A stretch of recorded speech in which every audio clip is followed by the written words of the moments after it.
আপনি যদি আনস্কিলে সিঙ্গাপুর আসতে চান তাহলে এই ভিডিওটি আপনার জন্য। তো হ্যালো সিঙ্গাপুর প্রবাসী ভাইরা, কেমন আছেন সবাই? আশা করি সবাই ভালো আছেন। তো আপনারা যারা আনস্কিলে সিঙ্গাপুর আসতে চাচ্ছেন 2028 সালে, আপনারা একেবারে সহজেই আসতে পারবেন। কারণ 2028 সালে যদি আপনি সিঙ্গাপুর আসেন তাহলে আপনার স্কিল করতে হবে না। সিঙ্গাপুর আসার পর আপনি স্কিল করতে পারবেন। তো এই মুহূর্তে যারা সিঙ্গাপুর আসতে যাচ্ছেন তারা দেখেন যে আপনি 14 লক্ষ 15 লক্ষ টাকা দিয়ে সিঙ্গাপুরে আসবেন।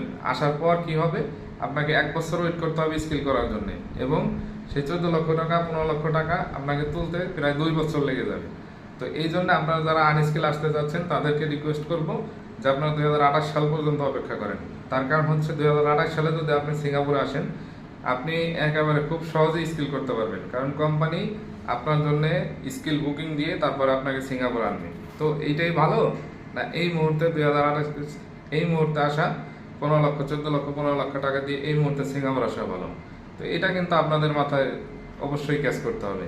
তো আমি যতটুকু ভাবি, আমি যতটুকু বুঝি, যে আপনারা চেষ্টা করেন 2028 সালে আসার জন্য। 2028 সালে যদি আপনি সিঙ্গাপুর আসেন তাহলে সরাসরি আপনি এসেই স্কিল করতে পারবেন। তো সেই ক্ষেত্রে আমার মনে হয় যে 2028 সালে আসা সবচেয়ে বেটার। এতদিন যেহেতু ধৈর্য ধরতে পেরেছেন, অবশ্যই চেষ্টা করুন আর একটু ধৈর্য ধরার জন্য। কারণ ধৈর্যশীলকে আল্লাহ তাআলা পছন্দ করেন। হয়তো আপনার জন্য ভালো কিছু অপেক্ষা করছে। তো এই জন্য যারা এখনো আসেন নাই তারা দয়া করে চেষ্টা করেন 2028 সাল পর্যন্ত অপেক্ষা করার জন্য। 2028 সালের জানুয়ারি মাস থেকে আপনি আনস্কিলে আসতে পারবেন এবং সিঙ্গাপুরে এসেই স্কিল করতে পারবেন। তো ধন্যবাদ সবাইকে। ভালো লাগলে ভিডিওটি লাইক কমেন্ট শেয়ার করে আমার চ্যানেলটি সাবস্ক্রাইব করবেন, পেজ হলে ফলো করবেন। ধন্যবাদ সবাইকে। আসসালামু আলাইকুম।